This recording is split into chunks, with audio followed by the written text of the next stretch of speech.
Hola a todos, ¿cómo están? Bienvenidos. El día de hoy vamos a hablar de cosas muy divertidas de la vida que a todos nos ha tocado experimentar, como el estreñimiento, la indigestión, la inflamación, la diarrea. ¿Es una? Si bien todos hemos padecido en alguna ocasión este tipo de cosas, la realidad es que por ahí hay un dato muy interesante que dice que 7 de cada 10 mexicanos padecen un problema digestivo. Y eso es justo de lo que vamos a platicar el día de hoy. Acompáñanos, no se lo pierdan. Bienvenidos a Esto es Normal, un podcast de la agencia RIDE en el que queremos entender el mundo de nuestros consumidores, descifrar qué tanto nuestra cultura es normal, qué tanto es normalizado y qué tan factible es pretender cambiarlo. Sí, señoras y señores, queremos cambiar el mundo un episodio a la vez. Yo soy Alma Jordán, VP de Estrategia, y está conmigo Gaby Castro, que no es prima de Cristian Castro, mejor conocida como Super Gaby. Muchas gracias por estar acá, sean todos bienvenidos. Y bueno, todo comenzó un día que estaba yo dormida y entonces mi esposo, es bravo. Un saludo a mi Duvalín, por cierto. Ustedes no lo saben, pero dos de los socios fundadores de esta agencia son buenos. Y uno de ellos es fan del choripán. Y eso fue exactamente el menú de la última fiesta de fin de año en la que yo no estuve. Debo decirlo, ¿no? Pero yo soy totalmente testigo. Dejémoslo en que el queso y la grasa a unos les sientan mejor que a otros, ¿no? Y de ahí surgió la curiosidad porque nos dimos cuenta de que los mexicanos no padecemos ocasionalmente problemas digestivos, sino que vivimos con esos padecimientos, y el dato que acaba de dar Gaby lo confirma. Entonces, por eso la pregunta de hoy ¿es normal que 7 cada 10 mexicanos tenga problemas digestivos? Y para responderla nos acompaña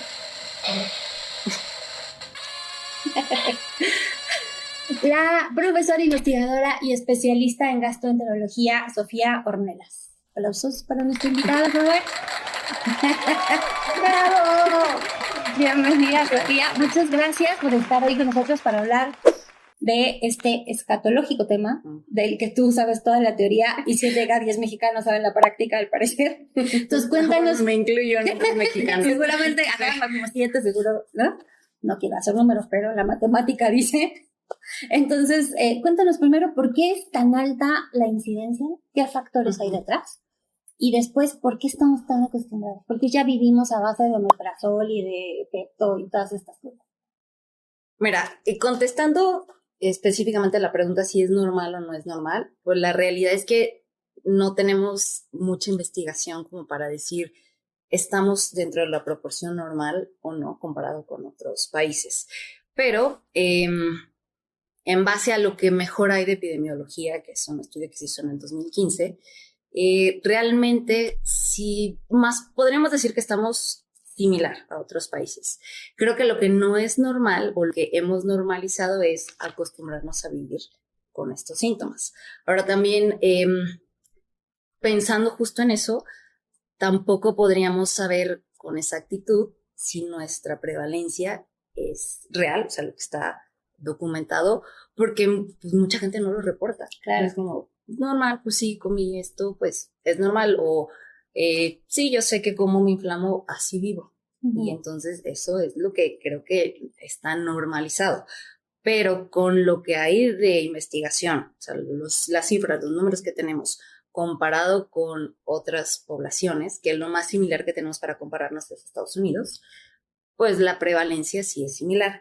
Y este dato en particular de 7 de cada 10 habla de una patología en específico que se llama dispepsia, que también es un tema muy amplio, muy complejo y que engloba muchas cosas. O sea, dispepsia es un síndrome que puede incluir muchas cosas. Entonces, ese punto en particular, de 7 de cada 10 personas, hace alusión a la dispepsia. ¿Y de dónde viene la dispepsia? ¿Qué es? Dispepsia, literal, viene de dis, que significa mal y digerir. O sea, dispepsia es mal digerir, así de forma muy general. Y ya siendo muy técnico, hay 2 espectros de dispepsia. Uno que es dispepsia tipo dolor abdominal y el otro es dispepsia discomfort abdominal. Y no es tampoco tan sencillo, o sea, no es negro y blanco. Puede haber sobreposición con estos dos tipos de dispepsia y engloba muchos síntomas, ¿verdad? De sentir acidez, sentir que te llenas muy rápido cuando comes, inflamación, malestar, indigestión, entre otros náusea. Hay unos más específicos, el propio dolor abdominal. Hay un subtipo que es de dolor abdominal. Entonces, eso, la dispepsia, 40% de los mexicanos en algún momento la vamos a reportar. Pero también hay que, ya si queremos ser más técnicos, pues no es nada más tengo dispepsia, ya. O sea, hay que atender la dispepsia y hay que saber por qué es la dispepsia. Claro, porque reportar es una cosa, pero vivir con ella es otra. Claro. ¿Por qué? ¿Qué está pasando? ¿Por qué no estamos digiriendo? Dirigiendo tampoco, pero ¿por qué no estamos digiriendo bien? Mira, la dispepsia es una cosa que, como muchas de las enfermedades gastrointestinales, son multifactoriales. Bueno, y en general en la medicina hay muchas cosas que son multifactoriales. Entonces no dependen de una sola cosa. Y eso las hace también muy complejas porque no es tan fácil como una infección. Tengo una infección, me tomo mi antibiótico, si es por una bacteria, y saca el problema. Entonces cuando son problemas multifactoriales, eso también quiere decir que pues, todavía no tenemos la respuesta absoluta, pero sabemos que se involucran muchas cosas. Entonces, específicamente en la dispepsia, cuando hablamos de la dispepsia funcional, o en otra cosa que es súper común, que es el intestino irritable, cosas, y que además seguramente lo han escuchado mucho porque últimamente hay como el boom de la microbiota, ¿no? Entonces, disbiosis, tipos de alimento, hipersensibilidad visceral, el estrés, estamos particularmente aquí nosotros, ¿no? Que es un estrés. Claro, ¿no? O sea, vivimos estresados, vivimos a las carreras, mucho ansiedad, mucha depresión, que si bien no son causa-efecto, o sea, no es que toda la gente que tenga ansiedad o que esté deprimida va a tener problemas gastrointestinales, ni al revés, porque si no, todos tendríamos problemas gastrointestinales. Yo ya sería millonaria. Todos tenemos ansiedad aquí, pero sí son factores de riesgo y tienen relación, aunque no es causa-efecto. Claro, entonces, o sea, hay mucho cultural en esto. Sí, también, vaya, no es que todos sean los hábitos solamente de la alimentación, o sea, sí, vaya, sí influye, pues, nuestra alimentación. Utilizamos muchas especies, muchos condimentos, el picante, las grasas, etcétera, pero realmente no hay evidencia contundente que cierto tipo de alimento produzca más secreción de ácido, por ejemplo. Y esto también tiene que ver en enfermedades como reflujo, como las úlceras pépticas. No hay evidencia de que específicamente algún tipo de alimento provoque más secreción de ácido, o sea, que esa sea la forma en que se produce esta relación o estos síntomas, pero sí hay evidencia y eso te lo reporta el paciente. O sea, eso es más lo que tú escuchas en consulta. Que si bien no hay esta relación fisiopatológica, o sea, más como este alimento, más ácido, más síntomas, pero sí pueden exacerbar los síntomas. Y muchos de estos alimentos alimentos es cosas que nosotros estamos acostumbrados a comer de forma regular. ¿Es algo que empieza desde la infancia o que se desarrolla hasta la adulta? ¿Qué te toca más en la consulta? Yo veo adultos. Okay. Yo veo adultos, pero por ejemplo, hablando específicamente del tema de la microbiota, sí es algo que desde el nacimiento, ¿vale? O sea, desde que nacemos y la forma en que nacemos, desde ahí se empieza a formar, a establecer la microbiota y la lactancia materna, cómo se introducen los alimentos en los niños. Ya cuando están incorporados a la dieta de toda la familia, ya debería estar establecida su microbiota, pero eso sí es desde niño, ¿no? Y más, yo creo que esto es más hacia la adultez, ¿no? Porque pues muchos no que somos disfuncionales, vaya, pero no comemos a nuestras horas, hacemos ayunos de mucho tiempo, comemos lo que podemos, que lo más accesible son cosas procesadas, y luego pues también la copita o el café, que el café es una bebida que tiene muchas propiedades, pero está muy satanizada. Y muchas veces en los alimentos no es tanto el tipo de alimento, por lo que les decía, no es que el café esté comprobado que me va a provocar más secreción ácida. Pero muchas veces es la cantidad. O sea, yo es lo que, o sea, en general, yo eso es lo que les digo. A ver, no es que lo corten de tajo, porque además los cambios de vida y de alimentación que se tienen que hacer para tratar estas enfermedades tienen que ser sostenibles. Entonces, de nada me sirve que yo corte de tajo todo lo que acostumbro, si eventualmente lo voy a regresar. Claro. Entonces, a veces es más que el tipo de alimento, es la cantidad o la preparación. Entonces, el café puede... Sí, vaya, a ver, por favor, si te tomas 15 tazas al día y tienes una acidez terrible, Sofi, no te voy a decir que es sigas con 15 absolutamente tazas. normal. Pero necesario. Pero que le bajes. No, y el café tiene muchos beneficios como antioxidante, el tema del hígado, bueno, ya me estoy adelantando, pero el hígado es lo que más me apasiona a mí, pero entonces el antioxidante, el café, vaya, es un muy buen antioxidante para el hígado, entonces no es malo. A veces más que, o lo que les digo yo a los pacientes, la dosis hace el veneno. No es lo mismo que te tomes una tacita de café, 2, 3 durante el día, a que te tomes 2 litros de café durante el día, pues eso no es sano de ninguna forma. Pues eso no lo va a recomendar. Qué frase tan increíble. Se va para quote. Sí, de abuelitas. No, pero sí. Absolutamente cierto. Sabiduría mexicana. Oye, y hablando de, hace rato decías el estrés, ¿las emociones también tienen que ver con esto? Sí, y esto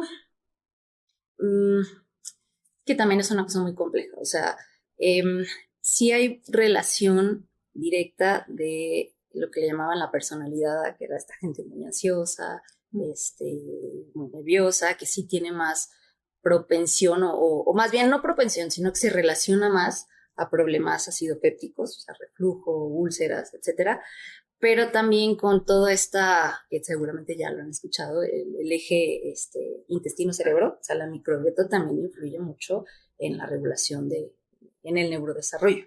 Entonces, pues sí, la disbiosis o tener alterada la microbiota sí impacta sobre las emociones, y a su vez las emociones sí se han asociado con malestares gastrointestinales, intestino irritable, la dispepsia, cuando es dispepsia funcional. Y funcional se refiere a que no hay una causa orgánica. O sea, no hay un tumor, no hay una úlcera, no hay un daño en la mucosa, no hay una alteración anatómica de la estructura de o sea, estómago, esófago o del colon, el intestino. El intestino irritable, tan famoso, también es una enfermedad funcional.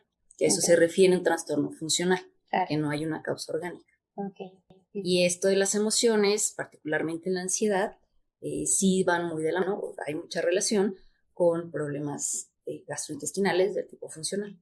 ¿Cómo se contrarresta? Es decir, si la dispepsia es que no digerimos bien, ¿qué podemos hacer para digerir mejor?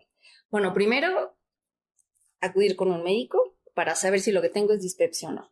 Y saber qué tipo de dispepsia tengo, porque dispepsia es un síndrome, o sea, no es un diagnóstico como tal. O sea, hay que interrogar bien, hay que revisar bien. En algunos casos habrá que hacer estudios laboratorios, estudios endoscópicos en algunos casos, para identificar si hay una causa orgánica.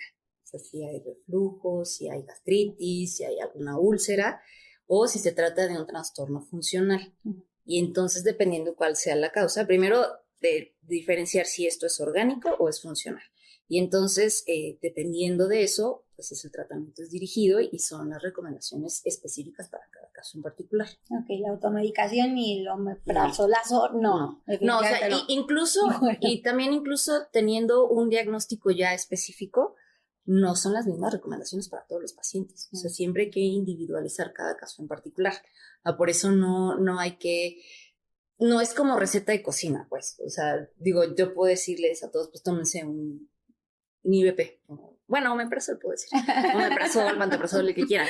Pero no es... a lo mejor les va a aliviar el síntoma, o sea, la molestia de la acidez en ese momento, pero no va a ser una solución a largo plazo. Ok. Y en cuanto a cambio de hábitos, ¿qué podemos cambiar? Sí, no, mucho se puede cambiar. Y también esto va un poco dirigido, más bien, hay que dirigirlo a específicamente cuál sea el problema real.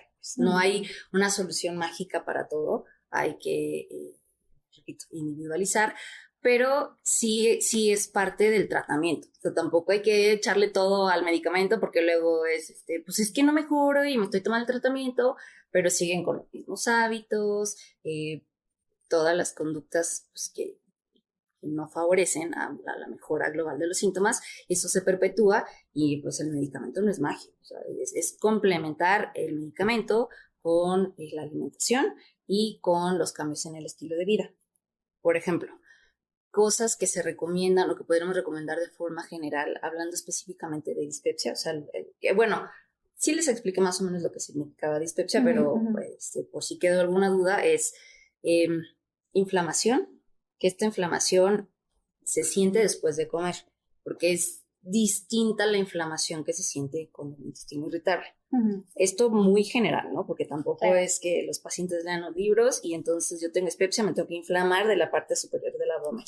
Pero en general es así, la inflamación que da la dispepsia es en la parte superior del abdomen y viene después de comer. Y casi siempre el paciente pues, ni siquiera terminó de comer y ya se está inflamando, ¿no? Entonces inflamación, malestar o dolor abdominal, esta sensación como de vacío. A veces puede haber náusea o sentir que nos estamos llenando muy rápido con menos alimento. Eso se llama saciedad temprana. Entonces, las recomendaciones de cambio en el estilo de vida para estos malestares en general de dispepsia, que puede ser reflujo, gastritis, úlceras o dispepsia funcional, que no hay ninguno de estos, pero están los síntomas, serían establecer horarios fijos de comida. Es muy complicado, sí es complicado, claro. Es complicado. Sí.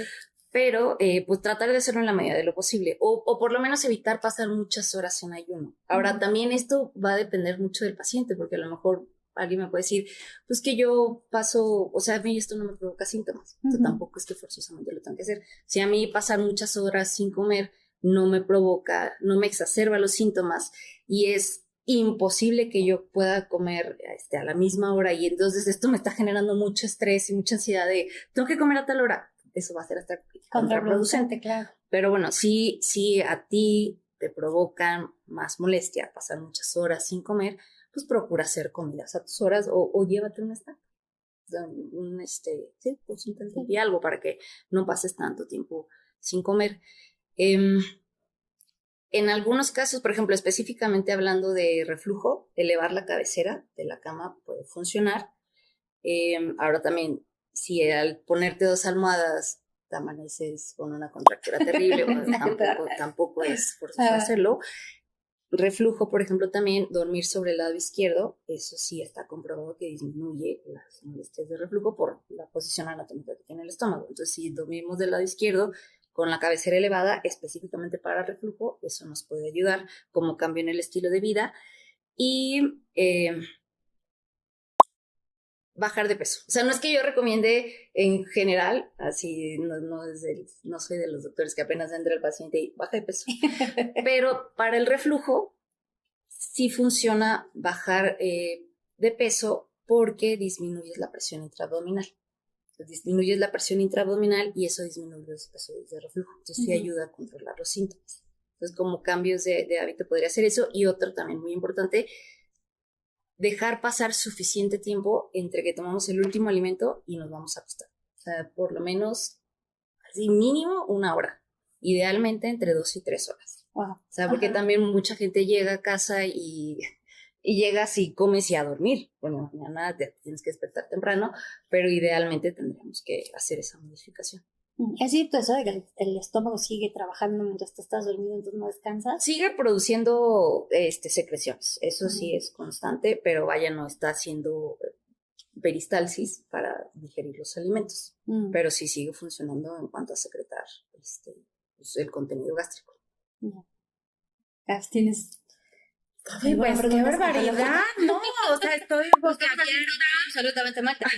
Total y absolutamente así de esto no, haciendo mi té. Tengo que cambiar esto, tengo que variar otro. Pero y es que en parte eso también es culpa nuestra, porque no todo el mundo se toma el tiempo para explicarte todo esto y por qué lo tienes que hacer, porque si yo nada más te digo, tienes que hacer esto, pero no te explico y te cuesta muchísimo trabajo hacerlo, pues dices, ay, no.